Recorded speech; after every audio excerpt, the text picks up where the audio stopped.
Entrepreneurs Over 40, Episode 10, featuring Travis Rosbach, talking about how he created the Hydroflask and what he is up to now with the Tumalo Group. I picked up a lot of guerrilla marketing techniques in Wahoo, and I would show up at a trade show, and I would get all of the security Hydroflask t-shirts, and I would give them 4 free t-shirts for 4 days of trade show, and they would wear them. In fact, we got to the point where we would print security on the front and Hydroflask on the shoulder, and then Hydroflask and security on the back, and they would wear them. So everybody thought we were sponsoring the event. You're listening to Entrepreneurs Over 40, the show for somewhat mature entrepreneurs and side hustlers. And now your host, Greg Mills. Guest today has spent the last 30 years studying his entrepreneurial skills. Throughout the previous 10 years, he's been proud to introduce sourcing, advising, consulting, public speaking, and business coaching to his expertise. His clients include a wide range of industries, celebrities, individuals, and even countries. He not only shares his tradecraft with others, but also practices it in the many startups in which he is currently involved. He is the founder of Hydroflask and several other highly successful business endeavors. Besides entrepreneurship, he's a scuba dive master and instructor, a U.S. merchant marine boat captain, commercial airline pilot, and my personal favorite, long-standing world explorer.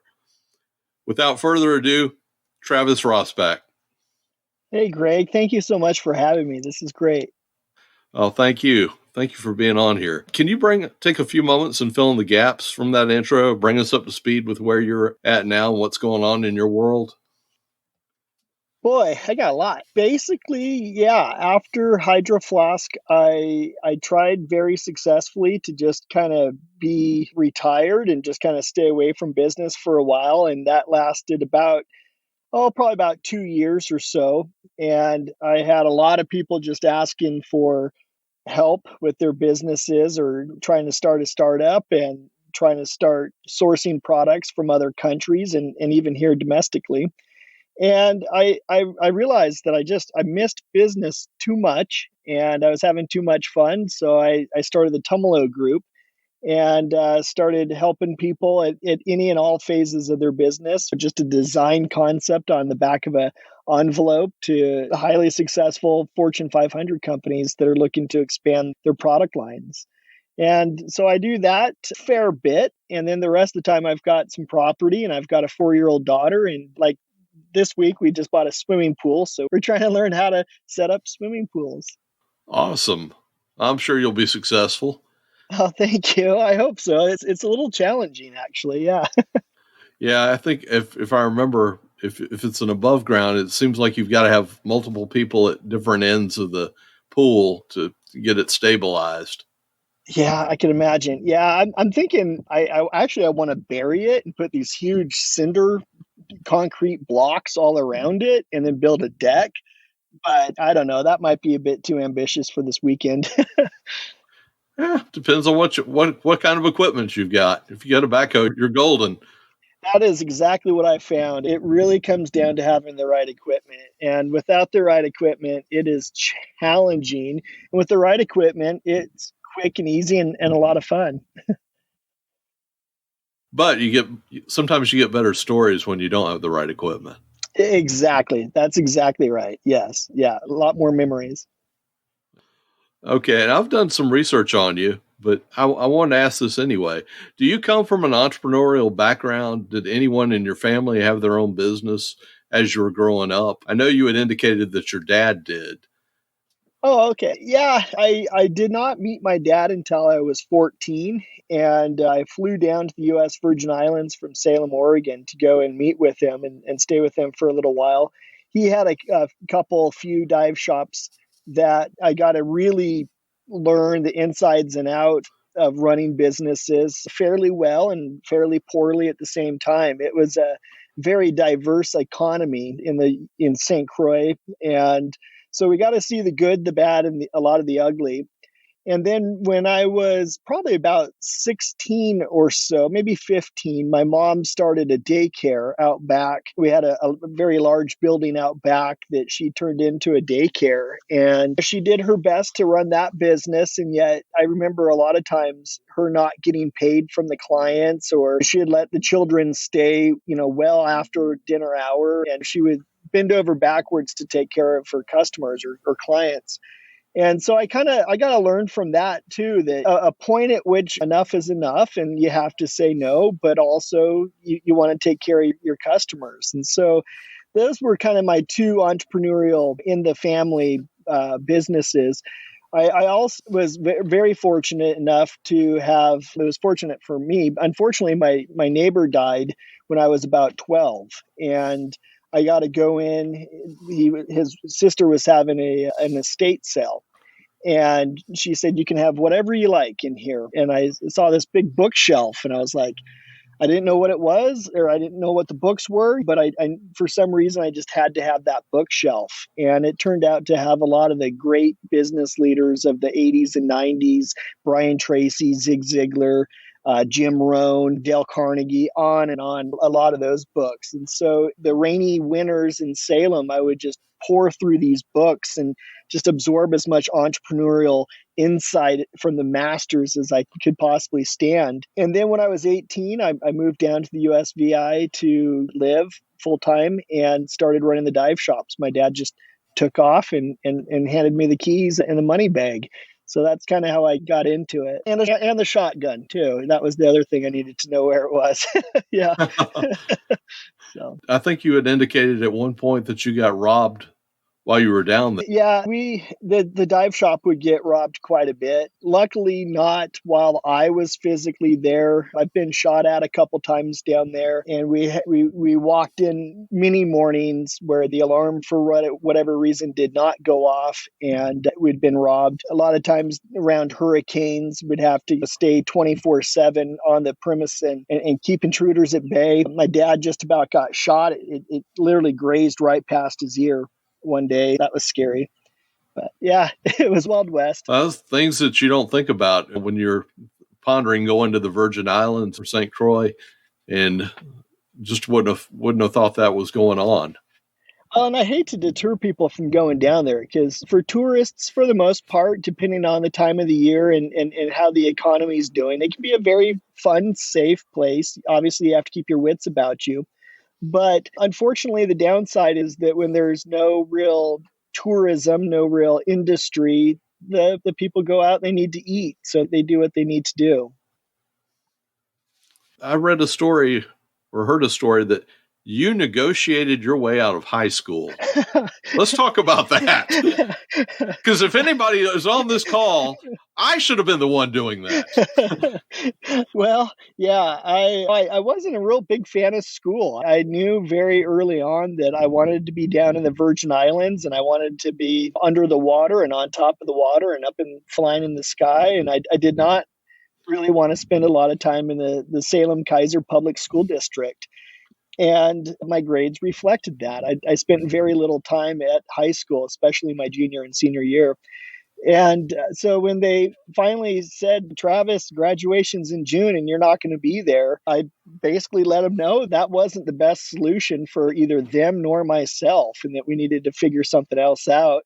And about 3 weeks later, we figured it out, and I snuck by with just a quarter of a credit, or just the very, very minimal 0.1 credit over the line, just enough to get me out. So that was probably the biggest, greatest negotiation of my life, really. I did not want to go back and do that again. It's probably a good thing that we did not know each other. Yeah, could have been a lot of trouble. Yes. Switching gears just a little bit, how'd you get into the aviation and becoming a pilot? It was a strange thing. A lot of times I say that it just hits me in the back of the head and it comes out my mouth. Whatever's going to come next, I'll just say it and I'll think, "Oh, shoot, Travis, what'd you just say? And who heard you?" Because somebody's listening. And that's kind of how aviation was. I was a boat captain, and I loved being up on top of the water and reading my books. And then I'd go be a dive instructor for a while, or a dive master for a while, and go under the water. And I was kind of playing those three roles for a while. But I kept seeing the seaplanes fly in, and they would land in the harbor, and then they'd take off and they'd fly off to an unknown destination. And I just thought, wow, how cool is that? And I'd been working on a yacht. I was the first mate on a yacht, and I didn't like the captain. And yet the captain wanted me to take over and be the next captain. And I said, no, I quit. The money was awesome, but my heart wasn't into it. I just didn't want to work with him, and I didn't really want to do that anymore. So I was walking off the down the dock, and I thought, damn it, what did I just do? I just passed up 6-figure income at, the age of 22 or so. What have I done? What am I going to do next? And then a seaplane flew over, and I said, I'm going to go be a pilot. And my girlfriend at the time, she laughed and then wrote it off as, yeah, Travis, whatever. And sure enough, 6 months later, I was up in Oregon, and I was in flight school, and 9/11 happened and we got shut down, but I was a pilot. And so I begged, borrowed, and borrowed some more to go become a pilot. That's awesome. What was your first actual business? Was it Hydroflask, or was it something before? I had a partner in Florida that we started as a real estate investment company. It was right before, probably around 2004, 2005, when the housing market was doing really well and people were making money overnight. Unfortunately, the other half of the people were losing their houses, and they were losing money overnight. And so we started a real estate investment company to go in and help buy those houses before they would go into foreclosure, and help their credit, hopefully, and give them some cash to go stand on their feet again. And it wasn't real successful. We didn't do very well at it. And I didn't like the idea of it felt kind of predatory. It felt kind of, hey, your house is worth 200, let me give you 80. Like, it just didn't feel right to me. So we didn't do that very long. Decided to move back home to Bend, Oregon, and moved back and started a fence company. There was a guy building a fence in the backyard at one of the rentals I was in, and I went out and started talking to him, and I just became, interested in how do you dig a hole in rock and put in a metal post and then put up this beautiful fence. And next thing I knew, we had one of the largest fence companies in Central Oregon. So, wow. Yeah. Okay. So how did you learn about that? Was this a Google type thing, or? No, we didn't have much Google back then. And if we did, I just wasn't real privy to it. This is probably about 2005, 2006. So Google was out. It just wasn't on my phone. Hotbot or Alta Vista then? Exactly right. Yeah. Yep. Yeah. So I was talking to this guy who was putting in the fence, and it was just beautiful. There was no knots. It was clear cedar. And I said, well, are you doing all these subdivisions that are going in? And they said, no, we're just doing one house at a time, and real small company. I said, why don't you do the big subdivisions? And he said, the owner just doesn't want to do that. He likes to keep it small and real, niche. I said, how hard could it be? I think I'll go do that. And so, famous last words, went up to Portland and found a fence supply store, and just walked in, and we just sold a house in Florida. So we had a little bit of cash, not a lot, but a little bit. And we said, what do we need to start a fence company? Just go get your stuff and come up and ring it out. We'll ring you out. And I said, no, I don't know what I need. I need you to tell me and teach me. And so they couldn't believe it, but we walked out of there with a bunch of fence stuff, and came home and got on Craigslist and said, hey, we're looking to hire fence builders, really experienced fence builders, and found a few guys. And one in particular was really well experienced. Had worked at the competitions, the competitor for quite a while, and he was supposed to be really good. And so we were real excited to hire him. And the day before our first job, he got arrested again and went back to prison. And we went down to the homeless shelter and picked up some homeless guys, went to the library, got some VHS cassettes on how to build a fence, went to the pawn shop and bought a VHS cassette tape player, or the VHS players, And we sat in the living room with three homeless guys watching how to build fences. And that's unfortunately we learned how to build wooden fences. Our first job was a metal fence. I kept calling the guy in Portland and saying, "Hey, what do I do?" And he says, "Just wrap that around there and bend it once." I said, "Okay, bend it once or twice?" Because in the picture it looks like twice. No, just do it once. So yeah, we just taught ourselves. And then luckily, I started finding more people who had more experience. We kept hiring better and better experienced people. That guy got out of jail, and of course we brought him on, and he taught me quite a bit. And then he went back to jail and never saw him again. But it was a lot of hard work, but it was good work. It was good outdoor, healthy digging in the rocks and dirt, and it was good. In my 20s, I wouldn't do that now, but then it was really good. So how did this kind of prepare you for starting Hydroflask, or did it? Yeah, all of the businesses. We went from that over to Oahu and had a sign and screen printing company that we learned a lot about agencies. We printed for a lot of agencies and graphic designers, and so all of the other business experience that I had. Not to mention the whole library of books that I'd read. I think the whole thing just accumulated into Hydroflask. It Going to the Chamber of Commerce type meetings and how to hobnob and rub shoulders and elbows or whatever the phrase and saying is. But doing all of that with the fence company was very helpful, learning how to do contracts and negotiate sales and deal with happy clients and very unhappy clients. And then the sign company in Oahu stepped up another little bit of a notch. And now we were dealing with pretty big corporations that we were printing for. And so all of it just kind of, I don't think you can ever be too ready or too prepared for the big time. Everything that I'd learned that far helped. Yeah. So walk us through the moment that you came up with the idea for Hydroflask and how you executed it. The first time that it really hit me was, okay, I back up a little bit. There was it was multiple pronged, like it came to me in different segments. The first time it came was at the sign company. I got a magazine that was advertising a cylindrical screen printer. So a printer that could do a full wrap around a aluminum bottle was how it was advertised. And you could do one at a time. It was very slow and tedious. But when I saw the picture of it, the ad, something just went off in my head that I can't explain, but something just told me there's something here. So I told my brother, he was in Oahu at the time as well. I said, "Hey, Jeff, hey, here's a great idea. Maybe you should start a water bottle company." And he was too busy with his girlfriend and their sailboat and chasing dolphins and going snorkeling and stuff. And so he said no. And I forgot all about it. And then one day I was thirsty. I was downtown Honolulu dropping off some supplies. And I went into the sporting goods store to buy a water bottle. And there's this huge big wall where the bottles were, and they were gone. There was only about 2 or 3 left. And I said, "What happened to all these bottles?" And the guy said, "Well, there's this thing. We're not really sure what it is. The owners are French, and they saw an article that came out in Europe about this stuff.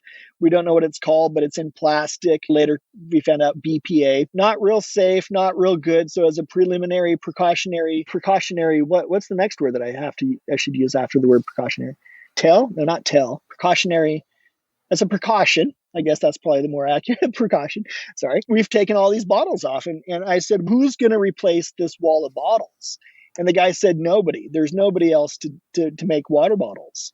And it hit me in the back of the head right here, and it came out my mouth. And I said, I'll do that. And he laughed at me. And the amount of time in between me saying it and him laughing at me, I saw the future, which was amazing. It was wild. Like I saw myself talking 10 years later about these water bottles at a university or a campus. And so I went back to the sign shop and I said, "Hey, tell me about water bottles." I asked the employees, and the first one said, "There's this aluminum brand. You need to get it. It's the best in the world." So I went out and bought it, and it was awful. It for a multitude of reasons, and it had BPA in it and so on and so forth. I talked to my brother. Was that the mythical snow creature? It was no, it was a Swedish brand called Sig, and they've since pretty much gone by the wayside. But they were the best on the market at the time. I talked to my brother in Bend, and he said, "No, you got to get this single wall stainless steel one called KK brand." Okay, great. So I got one of those and tried it out, and it got real hot. And I would go surf, and I would pick up my bottle and take a swig, and it would just be too hot to drink, which kind of defeated the purpose of bringing water with. And so I thought, there's got to be a better way. And then about a year and a half later, figured out how to do Hydroflask. It took quite a while. Yeah. I can imagine now. How did you know that you had come up with the right idea at the time, and didn't go off and focus on something else? That's a good question, Greg. I think that I wanted it. I wanted to see if it was possible, and I wanted it for myself. And it's not that I didn't care if anybody bought them or not, but I thought even if I could just make a couple for myself and my friends and family, that'd be cool. And when we got the samples, we got the first couple prototypes, we drove around the island taking a lot of photos, and everybody who held them or posed for the photos was just blown away. They could instantly recognize that was something that they would use and want. But then, when we went to market and we would start getting a lot of fan mail, and people would come up to me at the fairs or street events that we would do and give their praise for the product, it felt really good, and it gave us a lot of incentive to keep going. Let's talk about some of the early challenges you had, because at one time I know that you had 3 employees, and they were called, actually 4: Travis, me, myself, and I. yeah, that happened quite a few times actually. That the 4 of us would hang out. Yeah, it was one of those classic. We didn't have much money to pay employees. And so the money that we did have, we got that sort of employee. Like from the fence days, I was really honestly accustomed to going to the homeless shelter and picking up strong, hardworking men that we could give them cash and they could, do an honest day's labor for us. And with Hydroflask, I still had that sort of kind of mentality. So we found some pretty interesting people in the early days. And it was a multitude of challenges from China and shipping and logistics. My partner it would get too difficult for her, so she would leave and she would abandon ship and take off. And we got 40,000 rusted and potentially rusted, non-insulated water bottles. And it on and on. Yeah. Imagine the float alone could be a little bit of a nightmare. You got bailed out at one point and by a friend that I believe it was a friend that gave you a significant cash infusion. Yeah, we started out with friends and family, and it was friends, family, and a lot of credit cards and a lot of personal loans and loans against the vehicles that we were leasing. And like any way that we could get money to buy more bottles, we would. And that was something that I didn't ever really prepare for or think about. It was nothing that Brian Tracy ever talked about or anything I'd ever read in any of my books. But you can become too successful too quickly as well. And at that time, as it is by and large still today, but at that time with China, you needed to put up 50% deposit at the beginning of the order to make the order, and then 50% just before it ships. And the bottles at that time they're still about $4.25 to $5 a bottle. But you times that by 10,000, it adds up. You times it by 40,000, which is a 40-foot container, and it gets pretty expensive pretty quick. And then when they sell, they go out to the retail locations, usually have about a net 30. Some had net 60. And so we wouldn't see cash coming in for 90 to 120 days after we'd have to pay for it. And Ouch. When we started doing 40,000 bottles a month, it was just ridiculous. And we also had a very high caliber workforce and employees at that time. We built a little family around the brand. And of course, they always got paid first and foremost. And a lot of them that were there in those early days are still there with the company, which is great. But yeah, we'd have to pay China, and then we'd have to pay the employees and the lease and yeah, one day we got down to zero basically, and it was a Wednesday afternoon, and we had no more money, and we had some bottles in the back, but not enough to really propel us forward, and which was really unfortunate because we just opened up a lot of predominantly outdoor industry retail stores. And I wrote up this sort of, I'm sorry, I'm going to have to let you guys go. We've run out of money. And I was literally drafting the letter, and I was probably crying my eyes out. And the woman up front at the front desk called and said, Travis, there's a man here to see you.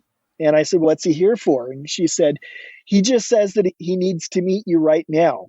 And I said, if he's a debt collector, just send him away. I don't have any money. Let him go, please.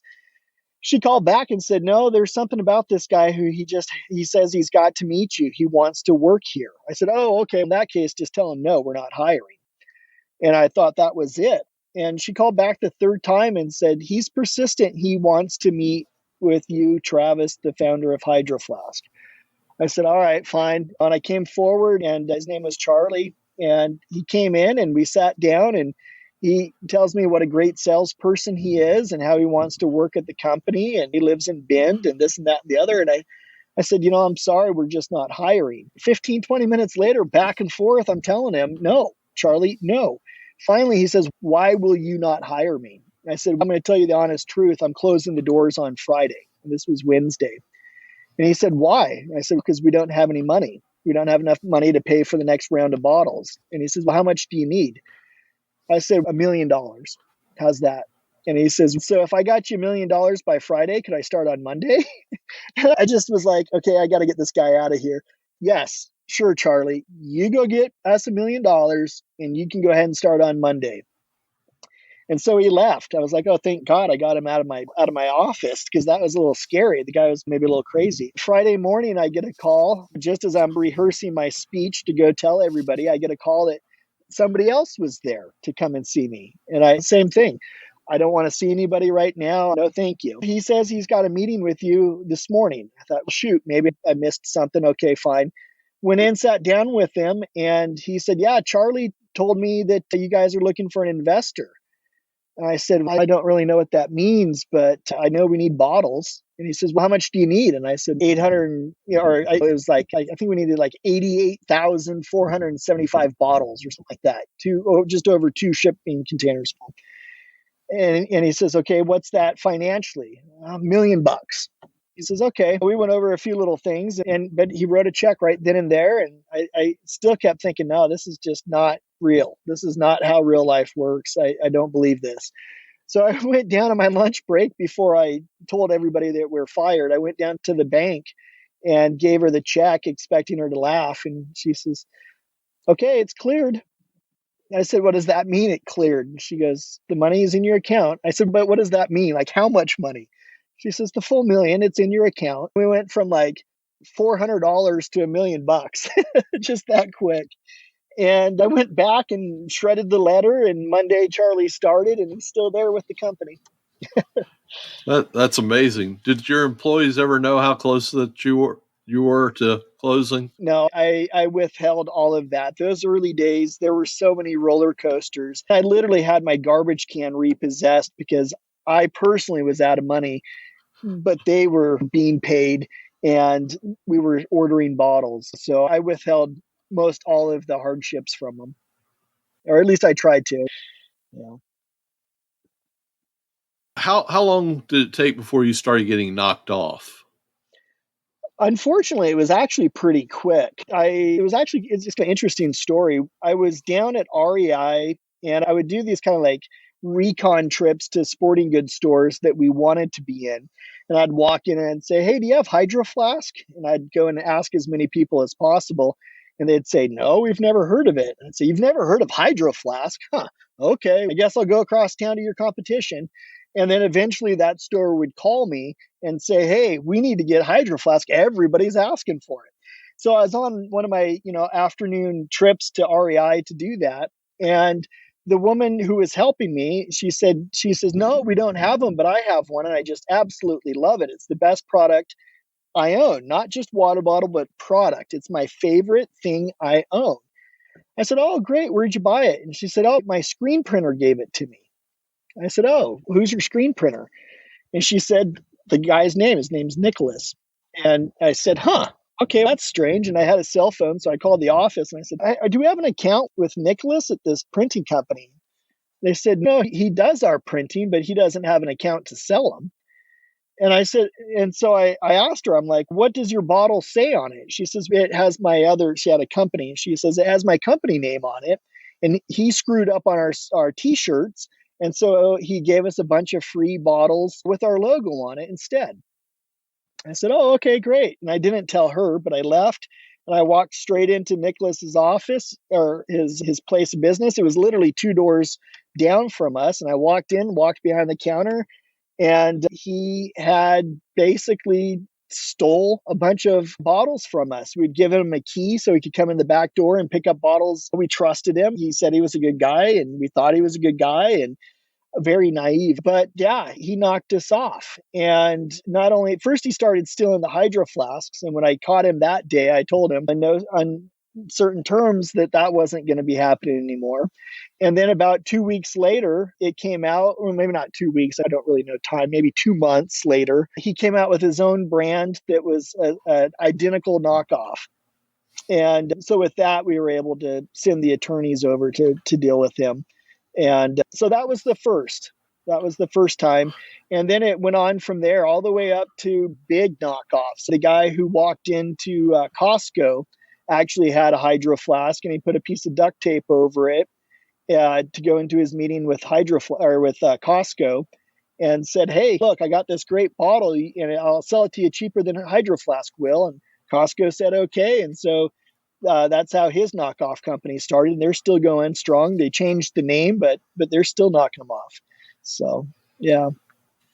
Now, I can only imagine how furious you and amazed you must have been that not only were you getting knocked off, it was by somebody that you did business with and that was 2 doors down from you. And he was one of those guys who, I won't say the religion, but he hid behind his dogma. And he said, hey, I'm one of these good people, and I'm a good guy. And I met his dad and his wife and all their kids and everything. And man, it just was a kick to the gut. I tell you, it was really hard.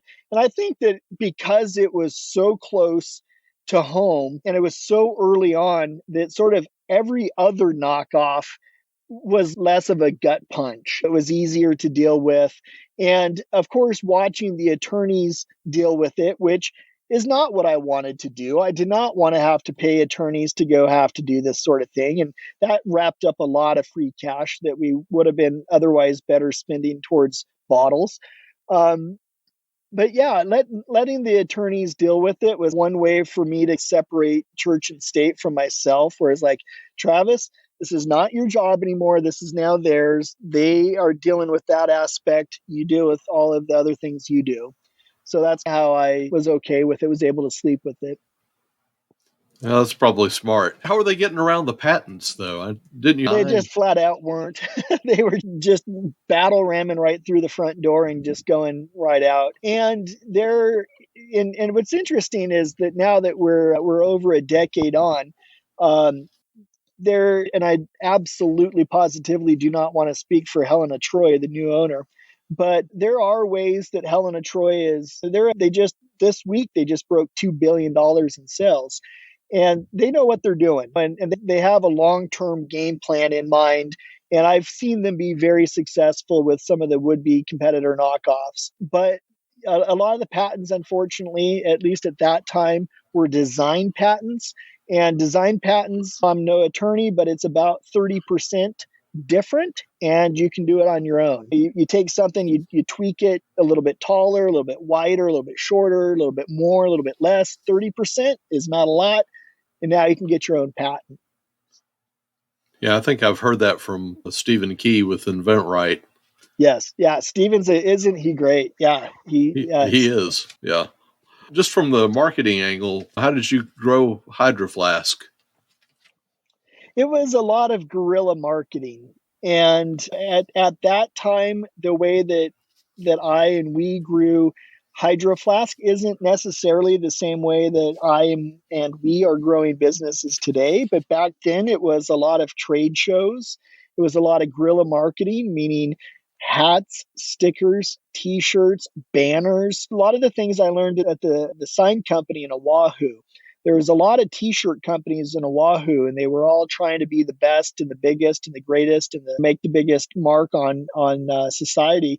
So I picked up a lot of guerrilla marketing techniques in Oahu, and I would show up at a trade show, and I would get all of the security Hydroflask t-shirts, and I would give them 4 free t-shirts for 4 days of trade show, and they would wear them.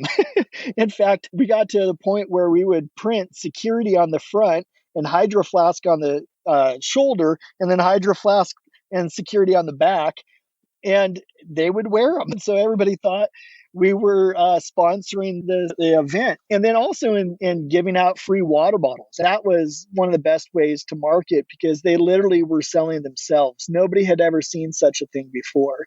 And it only took a day or two of drinking water before people would start feeling much better physically, mentally, emotionally, every other way. And so after 2 or 3 days, they would be hooked and they'd come back for more for themselves or their families. And we would always say that they were the number one most stolen product in most people's homes because a spouse or a sibling would steal one of somebody else's, and then they'd come to us and they would tell us their story of how their sister or their brother or their husband stole their bottle and now they needed their own. And word of mouth, I really felt if we can get Bend, Oregon, which was a very small quiet town back then, if we could get Bend to drink out of Hydroflask, maybe we could get Oregon. And if we get Oregon, perhaps we could get the Northwest. And if we get the Northwest, possibly the West Coast.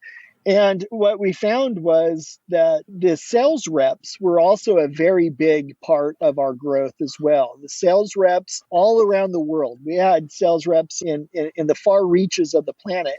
And we would get them t-shirts and hats and stickers, and they would get more orders, and we would get them more free bottles for samples for owners of businesses, and we'd get more orders. And so we had a really good product, and we were just good people doing good things. And lifetime warranty was another thing that was a big help. For whatever reason, if you weren't happy with the product, bring it back and we'll get you a new one or send it in.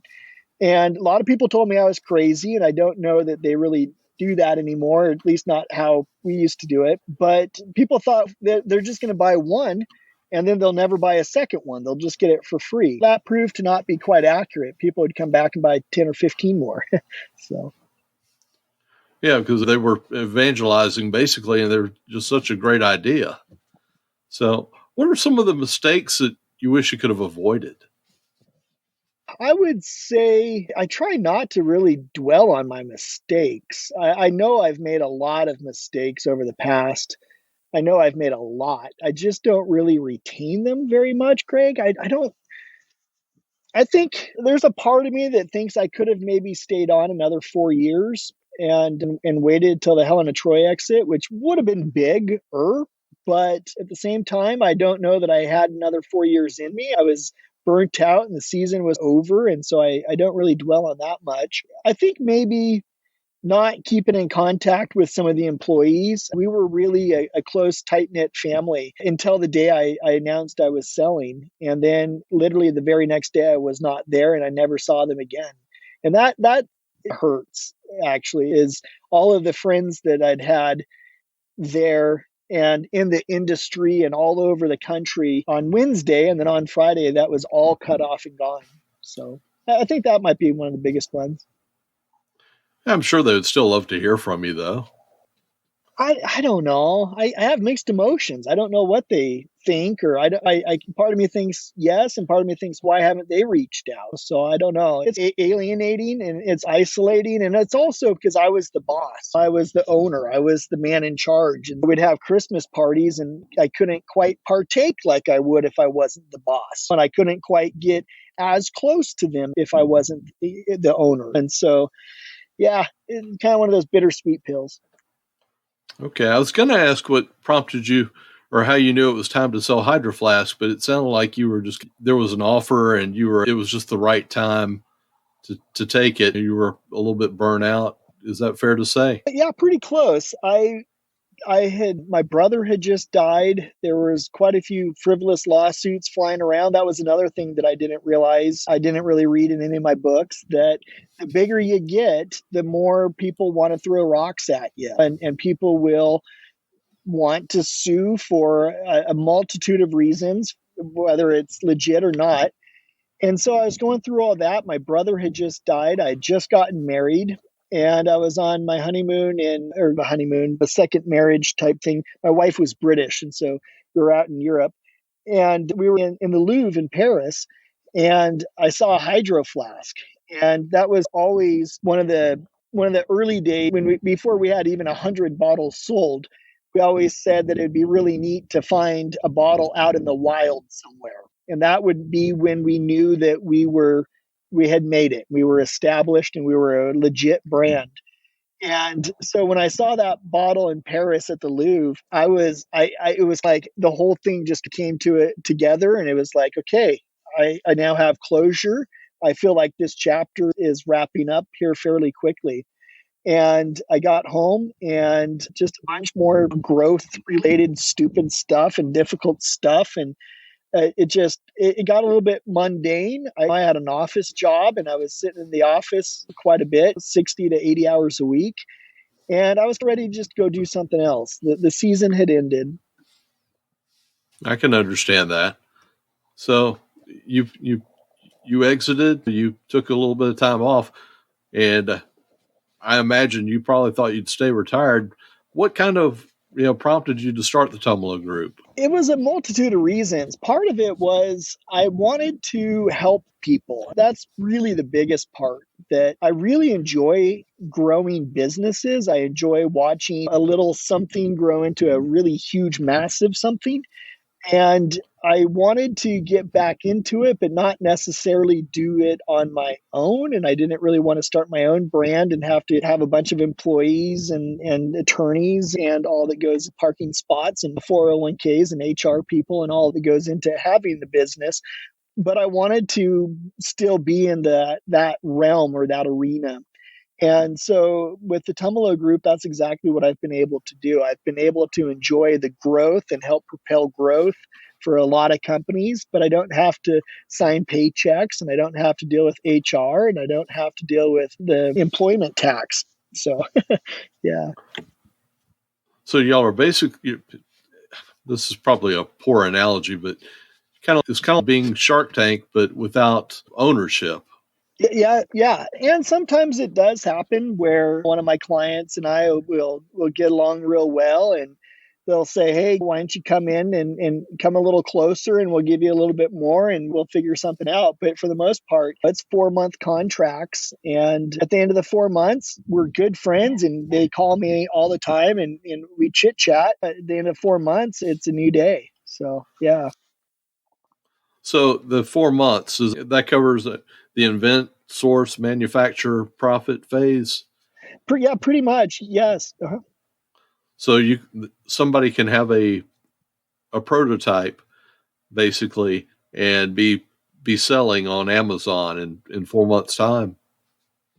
Absolutely. Yeah. Yes. Yeah. People come to us at the Tumalo Group with ideas, literally drawn out on a napkin. And we've got really good industrial designers and people to draw up those ideas. And then we can take it into the design for manufacturing stage at a factory. So we find factories that are the best fit and we find a good minimum order quantity, MOQ, at a good price and a good turnaround time. And we can take a product and get it into the machine getting made. Typically, the molds take about 30 to 45 days. Some take 60, depending on how big the mold is. The mold is basically what you pour metal or plastic or anything into. Even clothing has a mold sometimes that it needs. So once that's made, we're about 2 months in, and then about a month for production and about a month on the water. And about 4 months later, we can get products into the fulfillment centers and out to the customers. Okay. So how does a client finance doing that? Do they offer a percentage of the profits, potential ownership, or is it a straight fixed fee? Typically, it's a straight fixed fee with the Tumalo Group. Every once in a while, I may do some equity here and there for help. But as far as financing the actual widgets and products, I try not to get too much involved into that. I don't really, I just found it's a church and state separation thing that I like to keep, where I personally don't finance the products or the manufacturing. Every once in a while, there might be a reason why I'll kick in a little bit, but for the most part, they need to be self-funded. Angels, friends, family, whatever stage they are. A lot of our clients will come in and they'll get the prototypes made.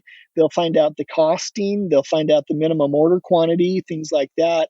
And then they will use that information to go out to like Kickstarter or crowdfunding, GoFundMe pages, and we'll give them enough to go out to go raise enough to buy the minimum order quantity.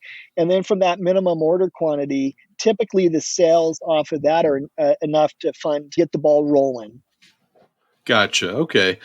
But backing up just a little bit, assuming that the client is willing to fund their own manufacturing and the shipping, etc., do they contract? They contract through the Tumalo Group. Okay. Yes. Yeah, we say that I've always, not always, but the last probably 5 years or so, it's been quite accurate that it's about $75,000 to $100,000 to get a brand or a business going. And I've talked to a number of people who we're in the same boat, and we find that that's about a pretty accurate, fair number. By the time you have shipping and marketing and logistics and sales and, it adds up pretty quick. Molds can be fairly expensive. They can be $30,000, $40,000 for molds, depending on how many you need and how big they are. And then, so yeah, it's not all up front at once. And again, a lot of people have started for a lot less than that. We have some people who've started for 10 or 15,000 because all they're doing is getting a sample made, and they're taking that sample out to go make $400,000, and then they come back and then they've got a good ROI on that. Okay. So a lot of times they may not even have a prototype. They've just got a napkin drawing or a concept. Correct. Yeah, most of the time, my clients do not have a prototype, and we help to get them a prototype. And it depends. It's not always possible to do a prototype. Sometimes you have to build the molds in order to have the actual prototype. But other times we can 3D print a fairly fair income rendition that is close enough for TV to go on the internet and go out and raise some capital. A lot of people use those prototypes to raise money. It's a lot easier to raise capital with a prototype, even a looks like prototype. It doesn't necessarily have to be a looks like, acts like, but even just a looks sometimes can be enough to help raise cash. Okay. Now, do y'all ever just get somebody that is convinced that their idea is 100% it'll sell, and you just have to tell them that, I'm sorry, this is not the right one? Yeah, I do sometimes, which is not something I enjoy. And it's really not like, I don't know why it's even my place to do that, but I do have a lot of people who come to me with ideas, and a lot of them are really good ideas. A lot of them are going to take several $1,000,000 to launch. Some of them are really good ideas, but they probably are about 5-10 years too early. They need to wait maybe a second. We're just not quite prepared yet. And then, unfortunately, a very small few. In fact, I have one I can really remember. She came and she was on her last leg, and she was she was a bit hopeless. And the only hope that she had was on her widget being the best widget on the market. Unfortunately, she compared herself to some celebrity who was doing a similar product, and she thought her product was better than the celebrities. And so, therefore, her rationale was, the celebrities making those many billions, I should be able to make at least that many, if not more, because my product's better. That was tough. It's really hard when people say that they don't have any money and they don't have anything left except hope in a product, and that product is probably not going to be their savings grace. Yeah, I can imagine that would not be a fun conversation. So, It's one of those things where I remember exactly where I was sitting when I was talking to her, and I remember hanging up, and I remember looking out the window thinking, dang, like I didn't sign up for that. That's not something I wanted to do. But it comes with the territory. I've learned I got to take the good with the bad. So if that's the bad, then I'm doing okay. And hopefully she went on to go get a job and do something completely different and maybe has a new idea now. I don't know. yeah. What industries does the Tumalo Group support or target It that the is customers go to?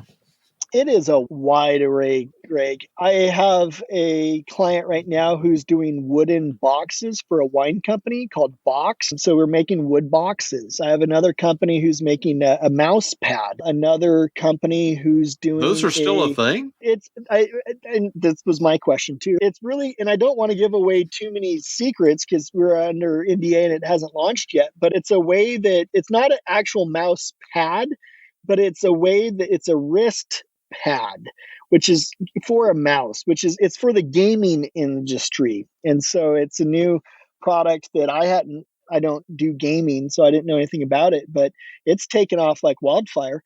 And who else do we work with? Obviously, I have a lot of bottle companies that still come to me and want my advice and opinion on things. And sometimes I can help, and other times it's too close to NDAs that I have with others, and I can't really go there. Who else? Have a guy who's doing a light meter so you can see where plants get the most optimal light so you can grow better plants. And on and on. I've had a waffle maker.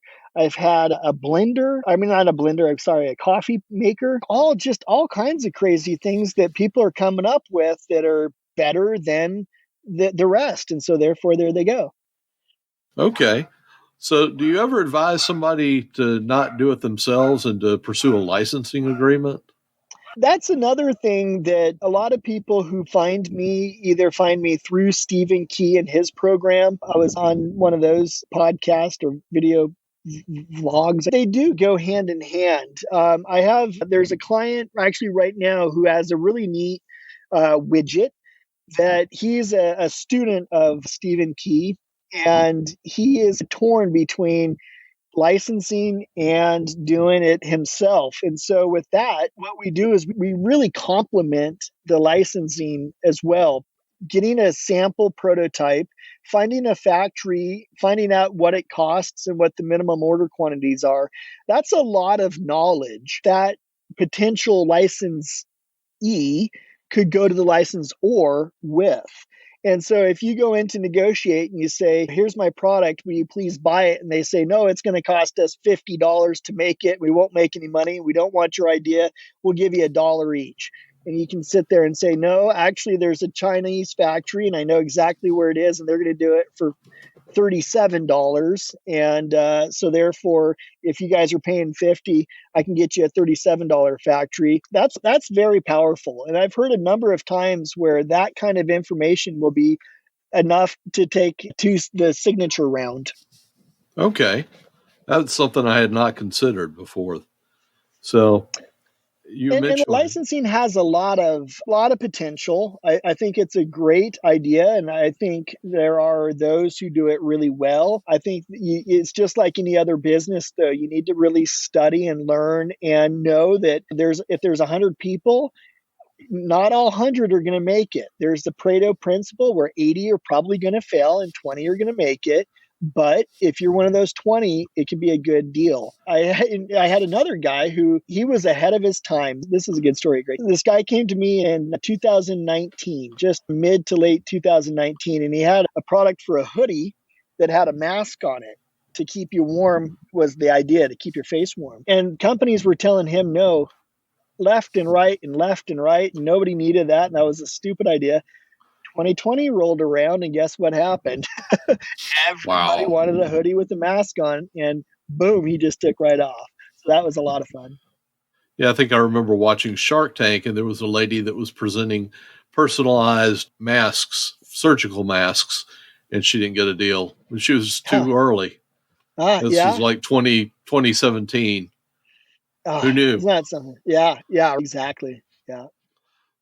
So you mentioned Boxed. What have been some of the other successes for the Tumalo Group? Boxed was a big one. It is a big one. We've got others that I kind of keep a little quiet on because not all of them want to give credit where credit is due. They want to keep it inside. But I've worked with a number of very large brands and companies helping to find new product factories, behind the scenes type of stuff. And that's where a lot of, I shouldn't say a lot, I'd say a portion of our business is just helping businesses transition from their factory over to our factory and keeping it as quiet and below the radar as possible. Because anytime you have a disruption in your supply chain, your customers and your clients may get a little bit hesitant or reluctant. Is the quality going to be the same? Is it going to be worse quality? Am I not going to be able to get my products for a while? And so we keep it a little bit quiet. Okay. Now, this country basically gave away manufacturing in the 80s. And where I'm from, we see a lot of old mills that are just dilapidated, not in use. Do you ever see any of that coming back? With some of the stuff going on with China? Not to get too political, but I think we were really on our way up until January. I think that reversed and we're now leaning more back towards China, it is what it is. I think that even before China, we had Korea, we had Japan, we had Taiwan, we had Mexico. And as a capitalistic free nation that we're in, we're going to go to where it's cheapest to manufacture. And so we've been doing that, whether it's I live in this town, but I manufacture in that town. We've been doing that forever. We just so happen to be with China right now. But again, before China, we had Korea and Japan and Mexico and everywhere else. China does a really good job of manufacturing. They have their manufacturing dialed so well, and they do it an exceptionally brilliant job most of the time. There are times where, at least the factories we work with, I don't work with the run-of-the-mill Alibaba factories, and I do not recommend people use those because you're going to get what you pay for, and it's just like anything else. If you don't know who you're working with and you don't know what you're paying for, you don't know what you're going to get, that's not a good success formula. I think that it would be wonderful if we can start bringing manufacturing back home to the States. And we were so damn close. We were it felt like we were just minutes away from having American made products once again. And then it changed in about January. And when it changed in January, we went right back across the pond. And now it's like, just to tell a personal story, I went down to buy a trailer and there were no trailers. I said, where are all the trailers? And the guy said, they're not making them. I said, why? They can't get the metal or what? Why? Where is the hiccup in the supply chain? And he says, it's the humans. The humans are sitting on the couch watching Netflix, collecting unemployment, and they don't want to go to work. They don't want to make trailers anymore. So I know a factory in China that's going to make me trailers all day long because they want to work. And he said, yeah, honestly, that's the best thing to do right now is to go to China because you're not going to get one from America, not anytime soon. And it's so frustrating because, like I said, we were close. We were so darn close to opening up factories all across the country with so many different things going on. Because those tariffs, a 25% tariff on steel, that really made people stop and think, do I want to move to Thailand or do I want to move to XYZ country? Or do I want to just bring it in-house, charge 20, 30% more and say, yep, we're an American-made company. And people were ready to bring it in-house. And I think we got set back a bit on that. Yeah, I think we did too. China is just the current bad guy, but the ultimate bad guy, it was NAFTA. That flushed the jobs right out of America. It did. And I don't blame China in the least bit. They're taking advantage of the opportunity just like anybody else would. And I really do. And I've seen this for years when I first started going to China. America needs, and I'll say America, and I won't speak for any other country, but we need a bad guy. We need a villain. We need somebody who we can throw rocks at and say, oh, it's not us, it's them. Oh, no, it wasn't me. I didn't do that. They did that. And China is that country right now. Who's going to be next? I don't know. It might be, we might move over to Africa. We might move to Detroit. Who knows? But it might be South America. But for right now, man, they've got their labor force and they've got their robots and they've got their quality control and they've got their shipping and logistics dialed, unlike anybody else on this planet does. And just the infrastructure, having the highways to transport from the factory to the port is huge. You could have the best factory in the whole country, but if you don't have the roads to get out and the roads are impassable 6 months a year, or if the power goes off every third day for 5 hours, you just can't have an established production facility in some of these countries just yet. They're still too far behind. Well, I guess it almost takes us to wrapping it up. Do you ever plan on retiring? No, gosh, no. No. I have too much fun. I have way too much fun. I take my retirement in increments, honestly. And this is, I found when fresh out of high school, I was 18 and working in the Virgin Islands. It was very busy throughout the wintertime. And in the summertime, it was so low and there was no money. The crime rate would go up. There was no food, no water, no money. And that's when I would travel and I'd go and spend my money from the wintertime. And so I've gone in these, anywhere from 4 month to 4 year cycles of work real hard and then take a lot of time off and then work real hard and take time off. And now I found a way to work real hard, probably anywhere from 2 to 4 hours a day. And then I had the rest of the day off to play with my daughter and go build swimming pools. Nice. Hopefully nice. I don't want to jinx it, but how hard can it be? But oh man, yeah, you've jinxed it. I totally have. Yeah. I'm going to have to hire somebody now. Yeah. I understand getting it level is a very big deal. Oh, I bet. Yeah. Oh yeah. I didn't even think about that. I had a hole dug for a trampoline. I'm going to sink a trampoline down. And I think I'm gonna sink the swimming pool too, and then I'll let those guys be in charge of the level. Yeah. There you go. What's the number one piece of advice that you can give for our listeners? I would say, please just go out and do it. The world needs entrepreneurs. We need people to stand up and try. We need people to save this planet and make our lives easier, and we need to make our lives better. And a lot of ways we can do that is with entrepreneurial help. I really firmly believe that tomorrow's inventions are out there today listening to this right now. And we need people to just stand up and take a risk. It's not easy. It's not fun all the time. And it's not for everybody. But if you have a calling to be an entrepreneur, please, by all means, stand up. We need you. Okay. What's the best way for people to check you out and get in touch with you? Usually just sending me an email, travis@tumalogroup.com, TUMALOGROUP.com is about the best way. I'm also on LinkedIn, although my LinkedIn box gets really full. A lot of well-wishers and a lot of people looking for help and advice in business. And unfortunately, that gets a little bit backed up. So I'd say just a direct email and we can take it from there. All right, that's a wrap. Thank you, Travis, for being a guest on Entrepreneurs Over 40. Now, I had a great time talking to Travis, as you could probably tell, but I also learned a lot.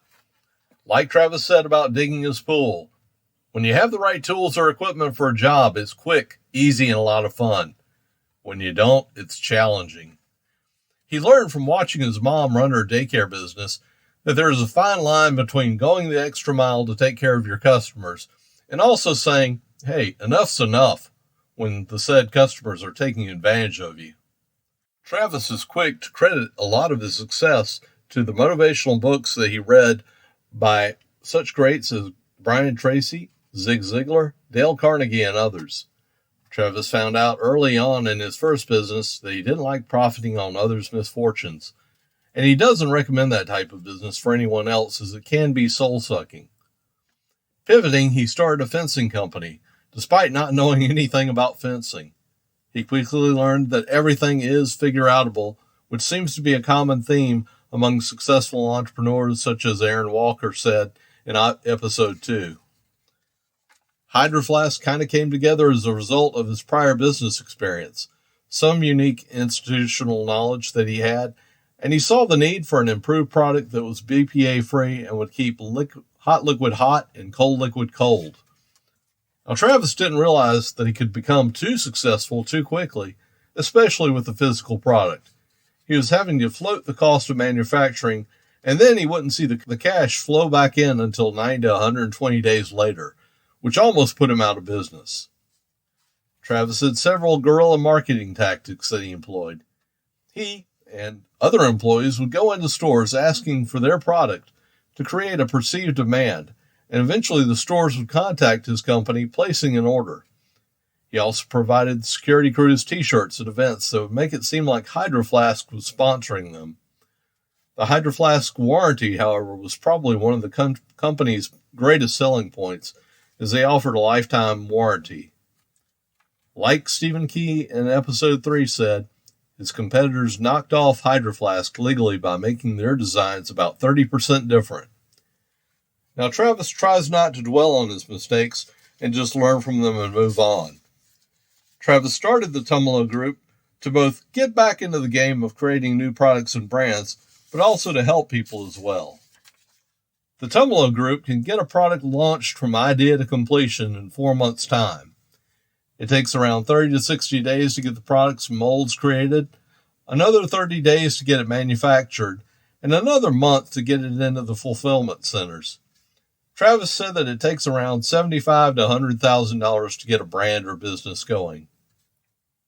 A lot of his clients use their services to build a prototype and gather information to go start a successful crowdfunding campaign on Kickstarter or pursue a licensing deal with an existing company. Travis said that the world needs more entrepreneurs to both make life better and help save the planet. His advice, to paraphrase from another Oregon-based company, is if you're thinking about making the leap, to just do it. Now, Travis can be reached at travis@tumalogroup.com. If you have a product or business idea and are stuck, I highly recommend reaching out to Travis and the Tumalo Group to see what they can do to move you forward. Now, next week, we'll have Bill Soroka on, talking about how he overcame 26, yeah, you heard me right, 26 business failures to finally find success as a notary influencer. Thank you for listening to Entrepreneurs Over 40. Check us out at entrepreneursover40.com. If you've enjoyed this podcast, please leave us a review on Apple Podcasts, Google Podcasts, or your favorite podcast directory.